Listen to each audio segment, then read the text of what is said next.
Welcome to December's safety call for Finishing Contractors Association safety meeting. Topic of discussion today will be OSHA top 10 citations for building finishing contractors for the last year. And we will also be looking at total numbers for all construction just to compare. As always, switch screens here. We are available to answer any safety-related questions you may have at safetyhelpline@finishingcontractors.org for the email, and for 844-414-SAFE for any phone call questions. If we don't pick up, leave a message. We will get back to you as soon as we are able to, and we will provide the answers you are looking for. The screen again will show up at the end of the presentation if you aren't able to grab it now. All right, we are looking at OSHA's top 10 citations for the Finishing Contractors Association. So we're looking at NAICS Codes 2383, 2383-1, and 2383-2. So that's finishing contractors overall, drywall and insulation installers, and we will also be looking at painting and wall covering contractors. So the reason we are looking at this information is it's a good tool to identify, number one, what is OSHA looking at? What do they see as being the significant problems in this field? But it's also a good idea to recognize that we are being exposed to these hazards enough that OSHA is taking attention and citing for these issues. And our goal is to identify, hey, where is our greatest hazards in our job?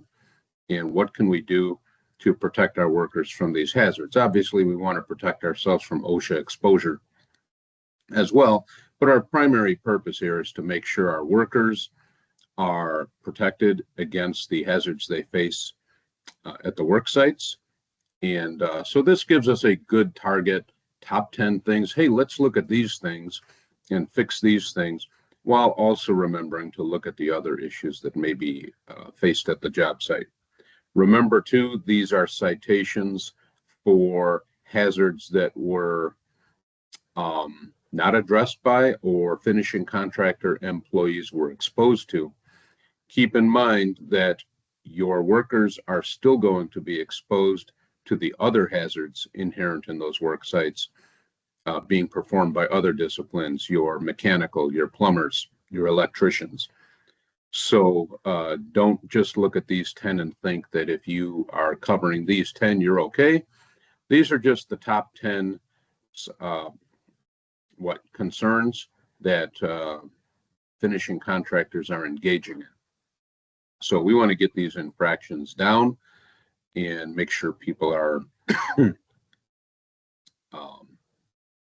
being protected. All right, so just as a reminder, OSHA maximum penalties. You remember OSHA maximum penalties used to be a static amount for many years. And as the cost of living increases went up and inflation went up, the penalties for those citations became less and less relevant. A $500 fine in 1985 might have been a lot of money, but by 1995, 2005, $500 was, oh, that's just the cost of doing business, and people were just writing off OSHA violations. So OSHA said, hey, we don't think these guys are taking us serious, so we need to have a greater impact on the bottom line. And what they decided to do was base the penalty amounts on cost of living increases. So, the inflation rate. So if a fine was worth $500 in 1985, they applied the inflation rate over those years and brought it up to, let's say, $1,000 for the same infraction 10 years later, and $5,000 15 years after that. So you will see these penalty amounts go up based on the inflation rate every year going forward. The penalty amounts for this year, 2025, are for, for other than serious infractions, up to $16,550 per violation. So the minimum amount is $1,221 per violation. This is an other than serious. If you're going to get dinged, we like other than serious or de minimis violations because they don't show up on your record like a serious or a repeated or a willful would show up. But these other than serious violations, you can see they can still have a significant impact on your bottom line. And when we are talking $16,550 per violation, we are talking per incident. So for example, you have two people in a boom lift and they are not tied off. It is not one violation for not having your workers tied off to the boom lift. It is two violations for two workers being exposed. So you have one incident of a boom lift in the air with two workers on the platform not tied off. We are looking at 2 citations. Now that's the maximum penalty amount. Usually OSHA doesn't hit you for the maximum amount, but it can get pretty high. A serious infraction is now an infraction that workers were exposed to significant harm, or the action itself could have led to significant harm. And we see that that is $16,550 per violation. Minimum is going to be 0. So they could write you a serious, and if you abate it right away and recognize that it's a problem and demonstrate in good faith that you are going to take care of this going forward, sometimes you may even see a $0 penalty amount for that violation.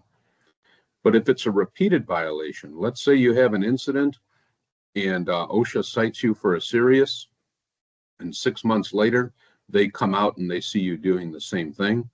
Look at that maximum amount for a repeated violation, 10 times as much. So we're looking at $165,000 plus as a maximum penalty amount and a minimum penalty amount of $11,800. This is for 2025. Sometime in the middle of next month, January, we're going to see those penalty amounts increase again. Remember, a repeated is another violation that's observed. I don't remember what the time frame is. It might be 3 years. If they catch you doing it again within 3 years, that might be a repeat violation. And a willful violation, the penalty amounts are the same, but now we're getting serious. Willful is when the employer says, OSHA, I don't care what you say. We are not going to do it the way you require us to do it. We're going to do our thing. We think our way is safer and better. And OSHA comes along and says, okay, you are now willfully disobeying the law. And not only could the violations increase, the citations increase, and the penalties increase, but you could also start facing civil and even criminal judgments being placed on you and your company. Remember that OSHA standards are not just good ideas. They're not guidelines. They are the law. So if the law says specifically you will do this, OSHA compliance officer shows up on your site and starts writing violations, it's just like getting a speeding ticket on the highway. These do need to be fought in either you need to submit to them and work it out with OSHA and say, okay, we did this, we repent. What do we need to do to make this right? You work with OSHA. If you want to contest it, you can, and then you will go to court and the lawyers will get involved and you will have to fight to demonstrate that their citations were given in error or that your corrective measures are at least as effective. Failure to abate, look at that one. For every day, let's say OSHA says in 30 days you have to have this problem fixed. For every day beyond that particular date, OSHA can fine you up to $16,550 per day for every day that you fail to abate that that settlement that you make. Generally limited to 30 days maximum, but you know, what's 30 times 16? You know, it's 45 plus add a zero, you know, $450,000, close to $500,000 in 30 days, just in fine increases. All right, so those are the current maximum penalty amounts. Just a reminder, take a look at this chart here showing from 20, you know what? 5, 4, 3, 2. No, that's correct. All right, so our chart shows the last 5 years from 2021 through 2025, the top 10 things that OSHA has been writing citations for. And you will see that number one every year for the last 5 years, it actually goes back far beyond 2021. But fall protection is the number one biggest thing that OSHA cites for. OSHA does have a list of the fatal four, the four biggest issues that cause fatality or serious injury in the workplace. And number one is always fall protection. It's typically around 36–40% of worker fatalities or serious injuries occurring in the workplace are related to falls, and that includes falls at the same level, falls from a height, and objects falling on someone from above. So that's about 30. So actually, no, objects falling from above are separate. That's another 12%. So if you take the falls at the same level and falls from the higher level, that's 36%. And you add the about 12% of incidents resulting in fatality or serious injury from dropped objects, falling alone accounts for about 46% of worker fatalities or serious injuries in the construction setting. You will also see in there, these pretty much are repetitive. In 2022, 2021, respiratory protection was number 2. It was number 3 in 22. It was number 7 in 23. It was number 4 in 24. And it was actually in the list that I made up. It didn't make the list this year for construction. So, but you'll see ladders every year, scaffolding every year, lockout, tagout every year, and so on. So it's pretty static. If we start looking at the top 10 most frequently cited OSHA standards for finishing contractors, so that's NAICS Code 2383.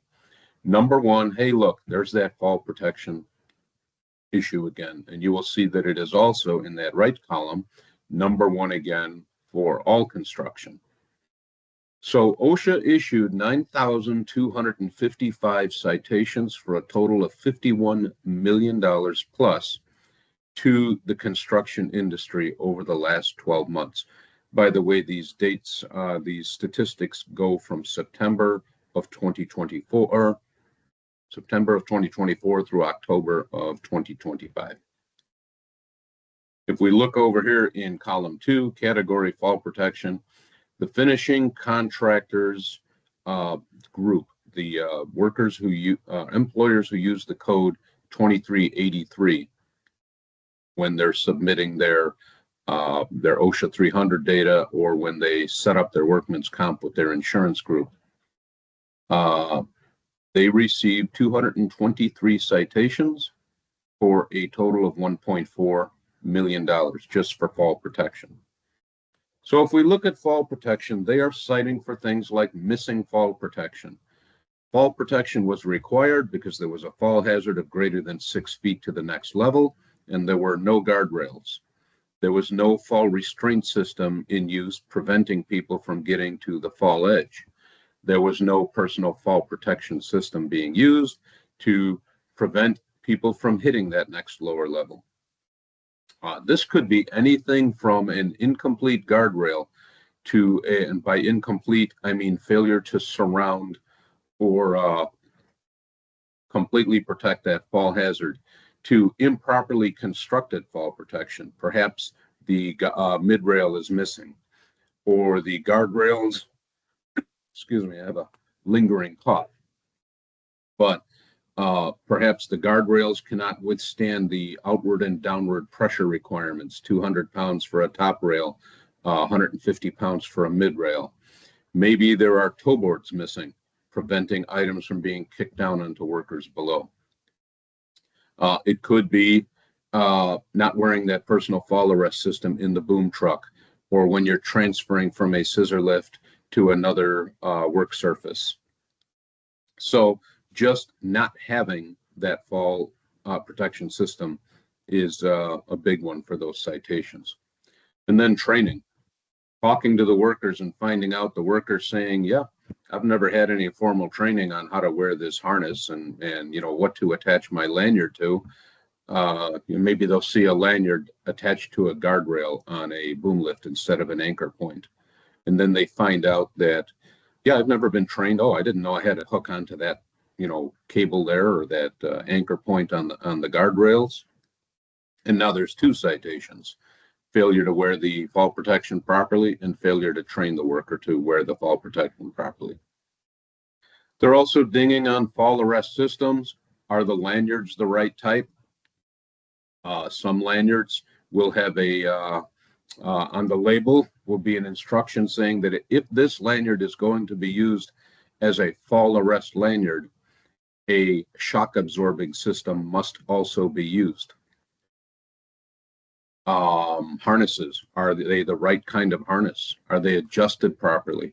Are they in good condition? Have the harnesses been inspected by the user before use? Something as simple as an illegible manufacturer's label can earn a citation and a violation for fall arrest systems, and failure to use them properly. And then protection from falling objects. Our workers that are entering an area below overhead work, are there signs and barricades warning them of the overhead hazard? Are they wearing hard hats? Does the elevated work area, is it equipped with toe boards? Or is there a safety net or canopy designed to catch things that fall before they hit someone on the level below? This is big on scaffolding. A lot of times on scaffolds, people fail to put up toe boards. They're often good on the length of the scaffold, but on the ends of the scaffold, very often they forget to put the toe boards there as well.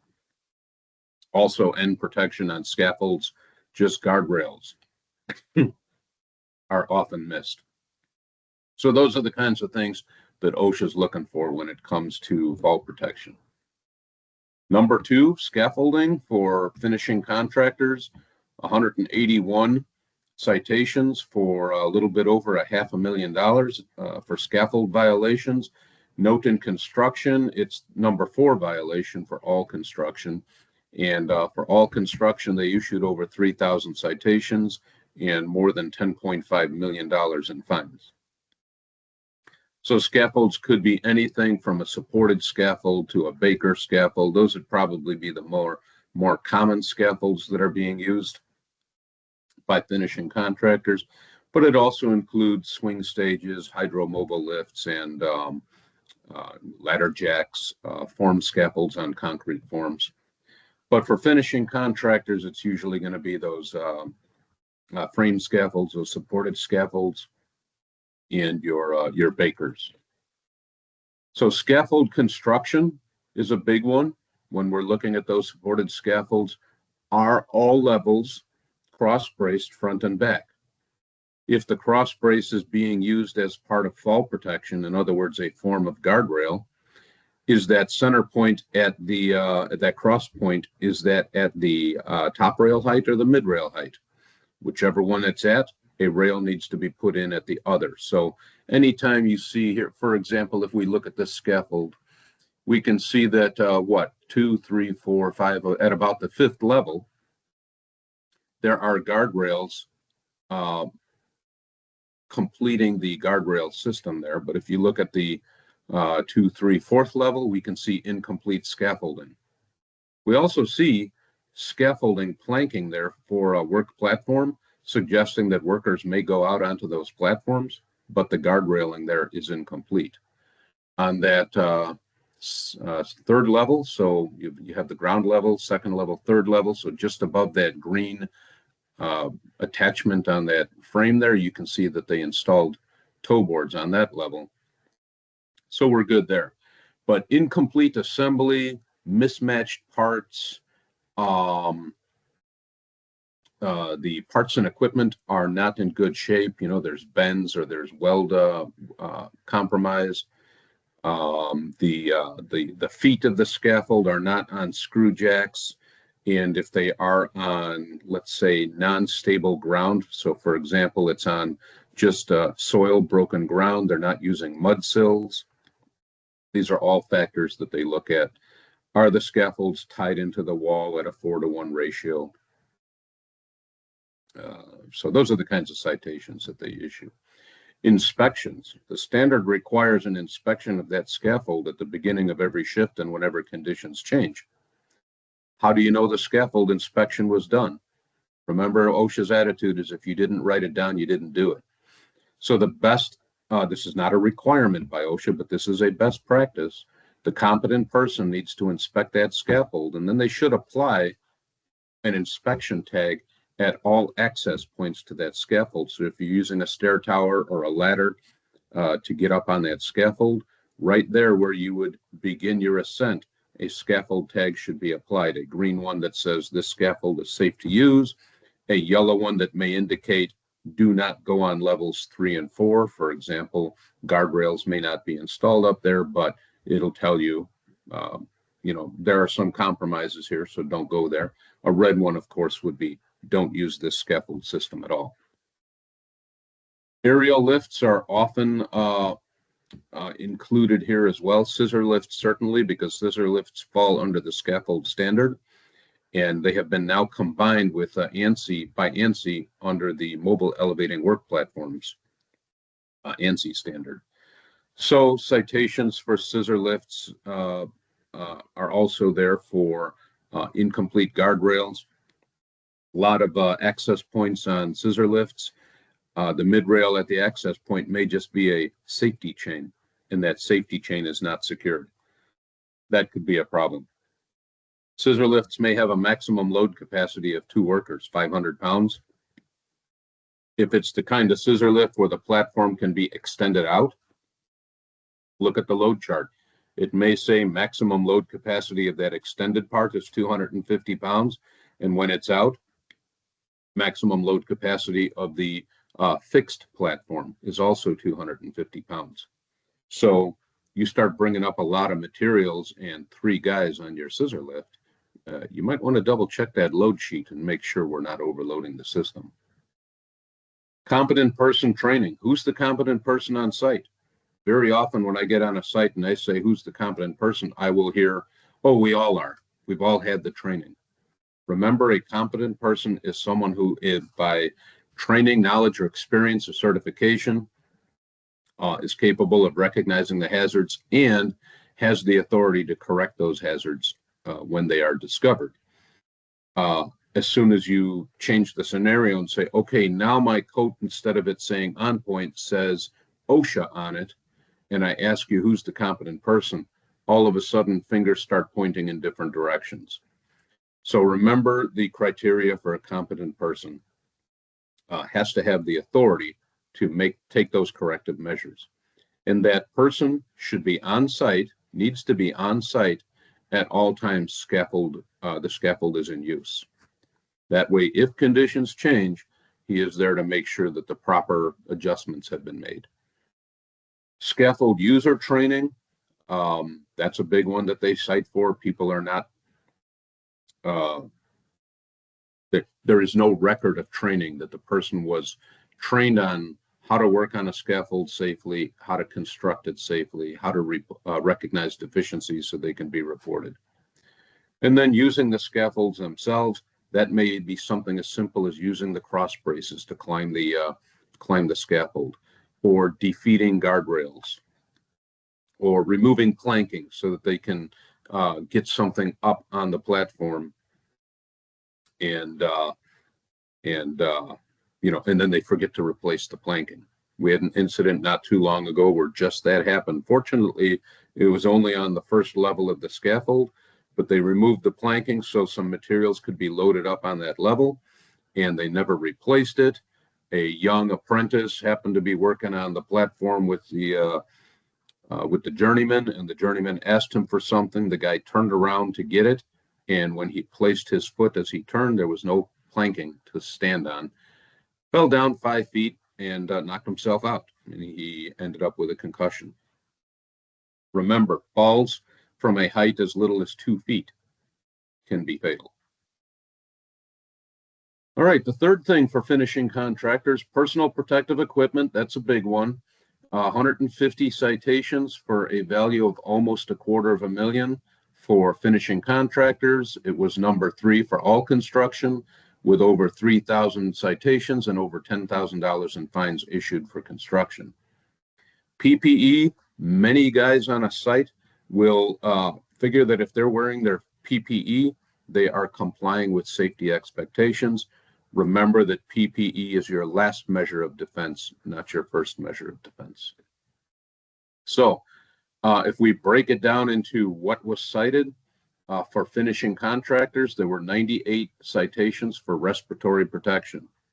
This could be something as simple as wearing a dust mask when you need to be wearing a half mask with a volatile organic compound filter on it.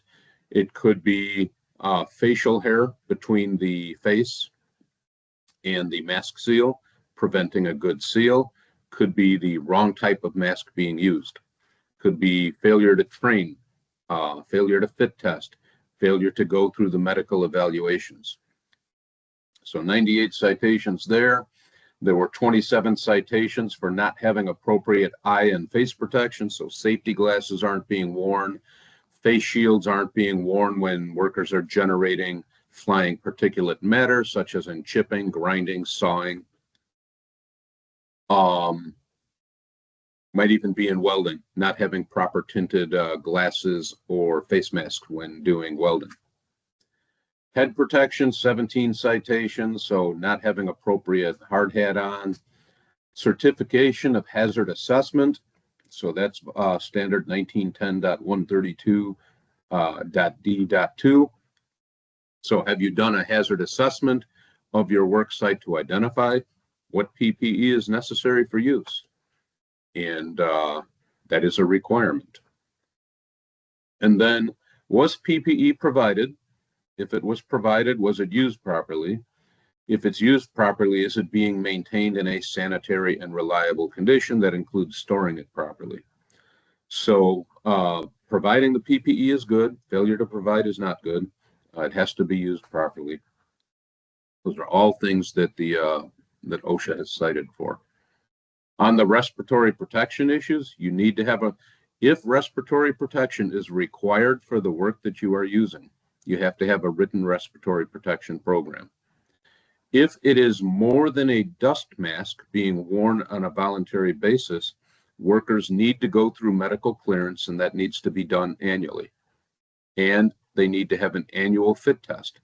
If a dust mask is required, or an N95 mask is required for the task, a fit test is required for that mask as well. Training on how to use the respirator, how to test it, how to maintain it, all of that. Now, what to do if there's an emergency? All of that training needs to be done and documented.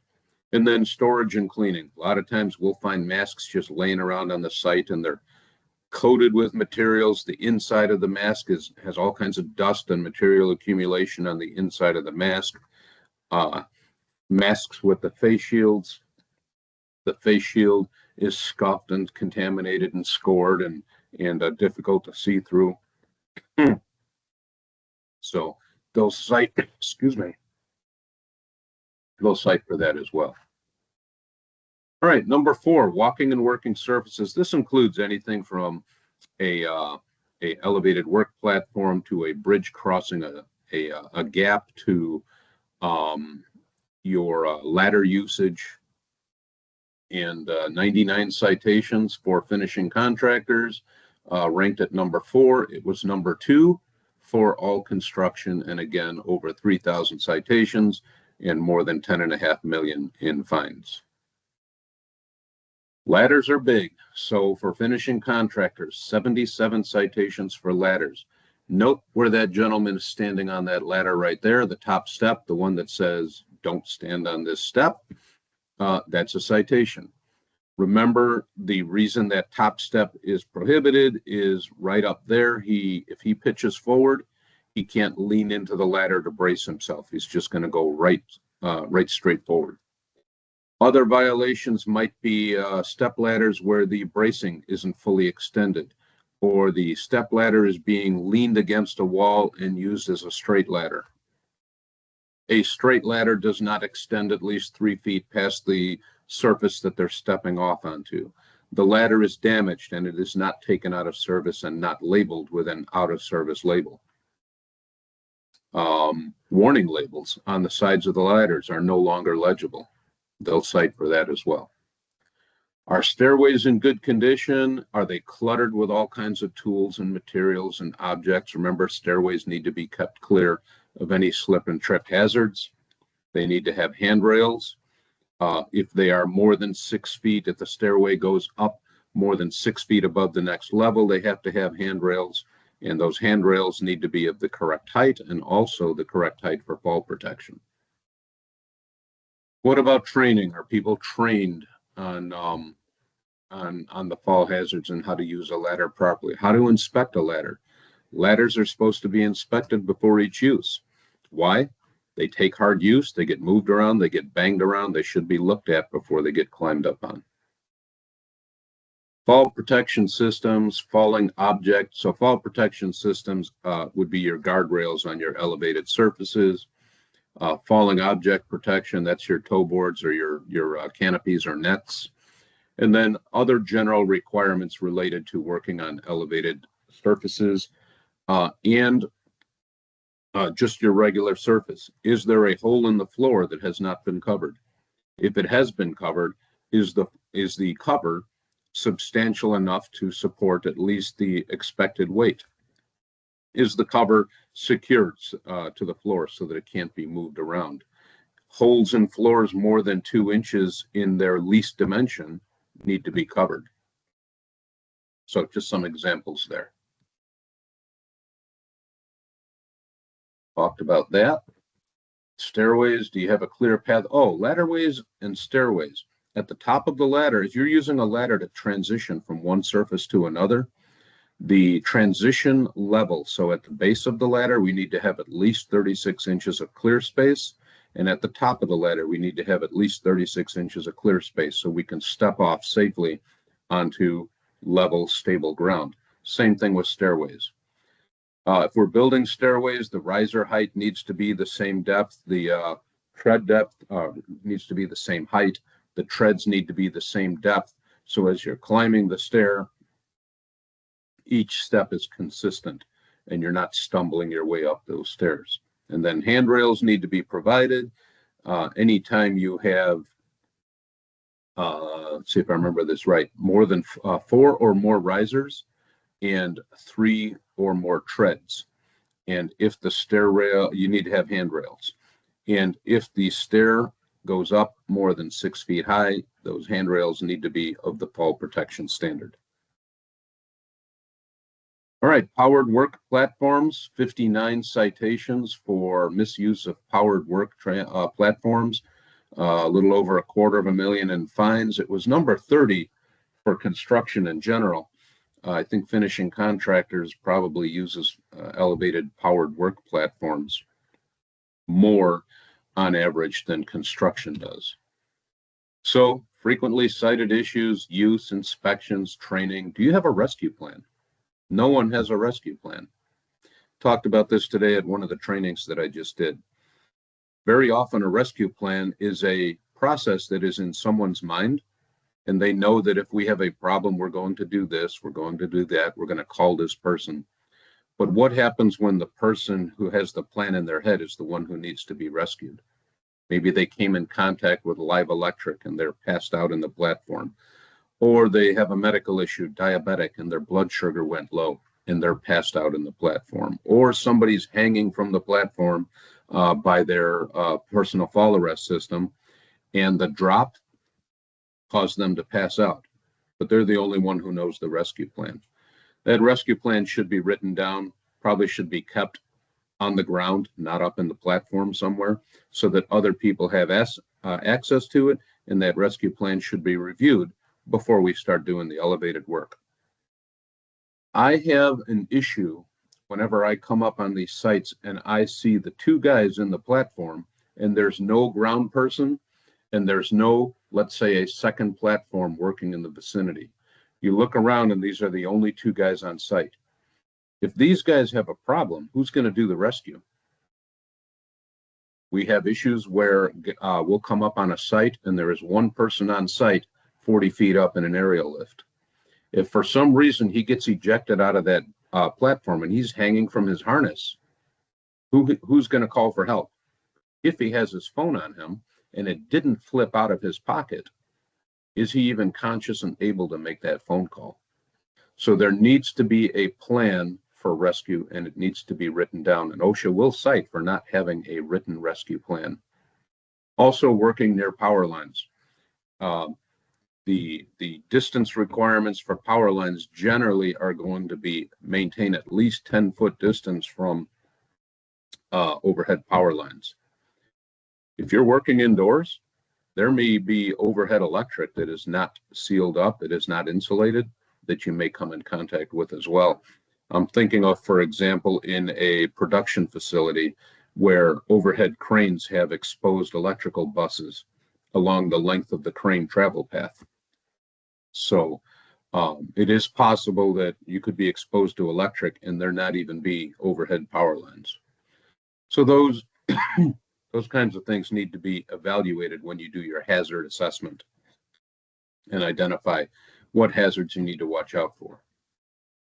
Number 6 for finishing contractors, hazardous materials, turned out to be number 13 for all construction.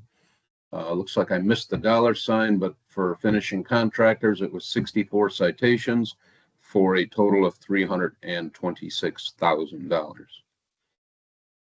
The issues that they cite primarily for: exposure to lead, so perhaps old paint, removing old paint, or working with lead-based products. Asbestos materials, 24 citations for that. Methylene chloride, inorganic arsenic, flammable liquids, hazardous waste operations, and emergency response are the main things they cited for. So the issues are related to exposure to the chemical. Are we following section 2, and I think it's section 6 on the SDS sheets? 2 identifies what the hazards are. Section 6 identifies the minimum PPE requirements. Are we properly protected from these hazards? Or are we wearing dust masks when we should be wearing half masks with filtering cartridges? Are we informing workers of the hazard?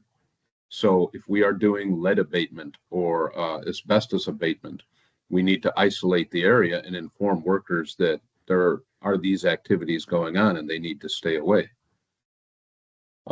Spray finishing using flammable materials and air contaminants. Is there good ventilation? Do we have provision for fire protection and fire prevention? Are we using these materials properly? Number 7 for finishing contractors, hazard communication. This comes up every year in the top 10. You'll see it's 7 for finishing contractors and 8 for all construction.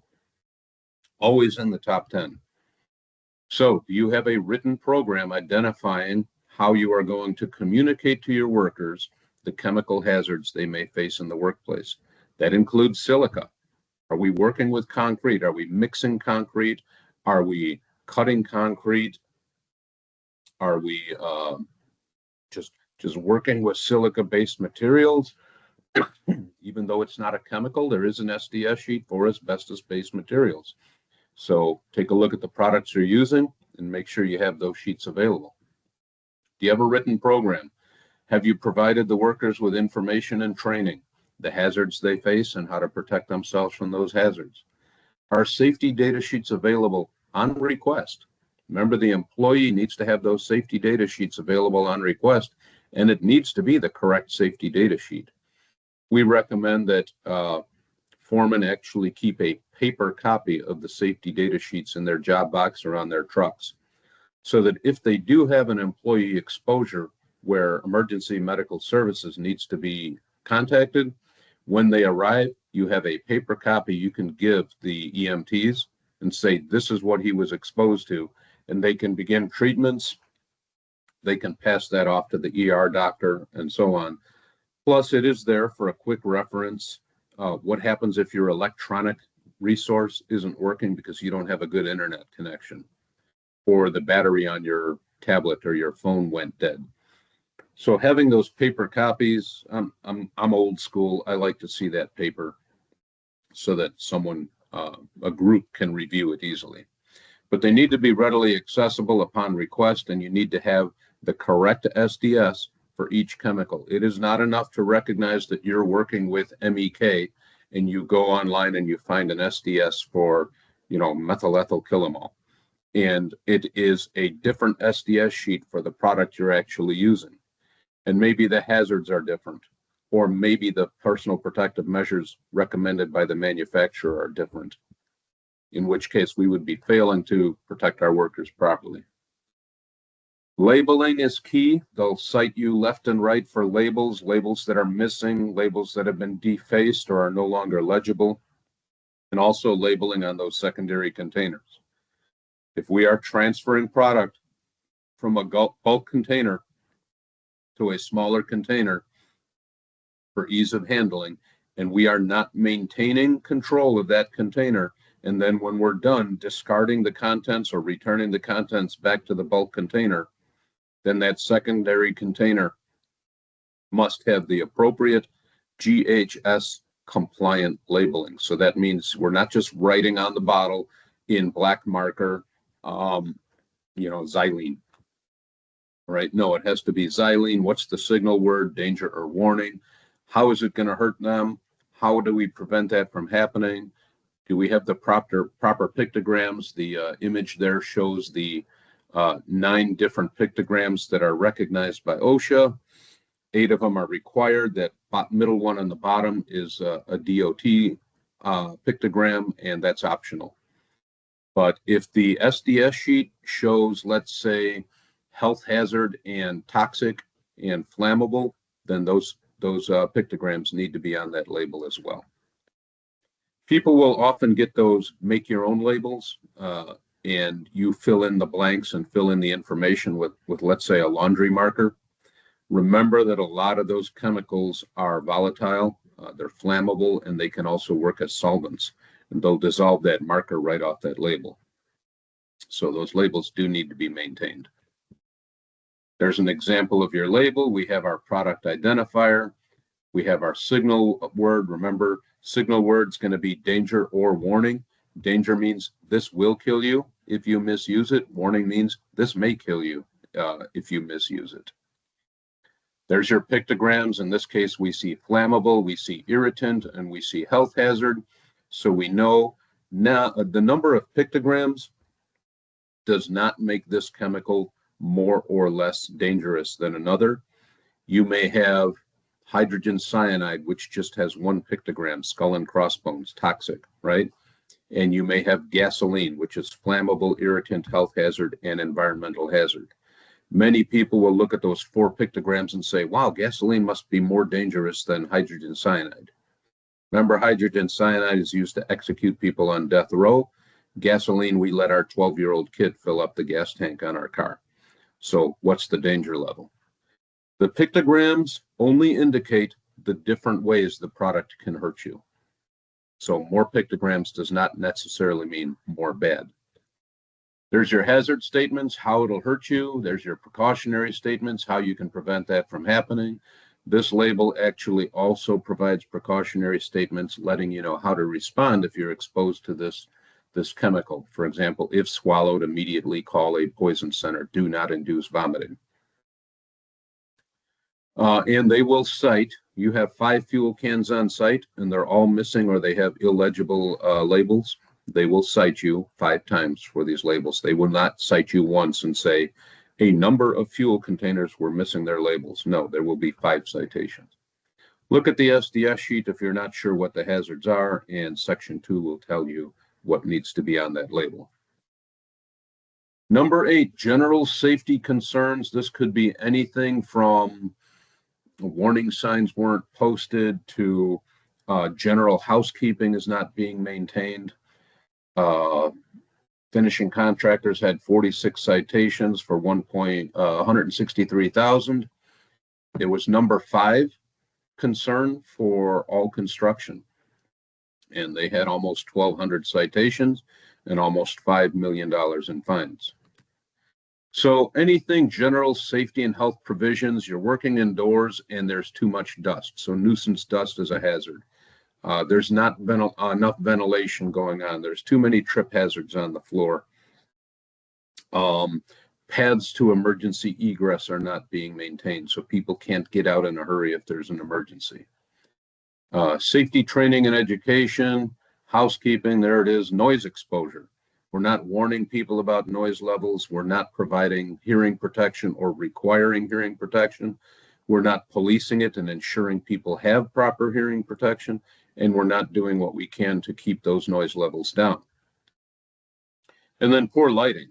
I don't remember the lux levels that are required for lighting. I'd have to look them up. But in that work area, you should be able to see well, preferably without having to have a headlamp on your hard hat. You should be able to see well enough to be able to navigate hazards on the floor, find your way out of the building in the event of an emergency, and work safely. Remember that poor lighting can conceal holes in the floor, trip hazards, or prevent you from performing your work in a safe manner. Getting up to number 9, respirable crystal and silica, number 9 for finishing contractors, number 10 for all construction. So 33 citations, $100,000 for finishing contractors, $1.3 million in fines for all construction.